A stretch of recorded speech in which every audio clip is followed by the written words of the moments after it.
সব কালিমা মুছে দিতে আলো হয়ে এসেছো তুমি। অশ্রু আমার তোমার পদতলে, তুমি আমার সাহারা প্রভু। মুক্তিদাতার সুমধুর নামে আন্তরিক অভিবাদন।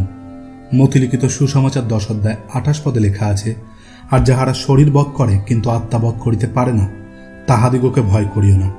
কিন্তু যিনি আত্মা ও শরীর উভয় নরকে বিনষ্ট করিতে পারেন, বরং তাহাকেই ভয় করো। নরকের বিষয়ে আজ পঞ্চম সত্য যা আপনাদের সঙ্গে ভাগ করে নেব, তা হল নরক এক ভয়ঙ্কর অনুভূতির স্থান। এই স্থানে যাওয়ার পরেই মানুষ বুঝতে পারবে সুসমাচার ও ঈশ্বরের পবিত্র বাক্যকে অস্বীকার এবং অবমাননার ফল কতটা ভয়ানক।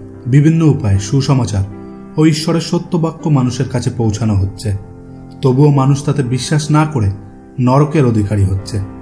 স্বয়ং প্রভু যীশু খ্রিস্ট স্বর্গের থেকেও বেশি নরকের বিষয়ে মানুষকে অবগত করেছেন, কারণ তিনি ভয়ঙ্কর দণ্ড থেকে মানুষকে রক্ষা করতে চেয়েছেন। ফলস্বরূপ নিজেকেও তিনি বলিদান করেছেন, যেন তার পবিত্র রক্তের দ্বারা আমরা সূচি ও পবিত্র হই এবং পাপের ক্ষমা পাই তাকে বিশ্বাস এবং স্বীকার করবার দ্বারা।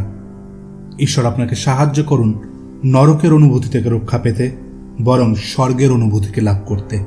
ধন্যবাদ। আমার কৃপা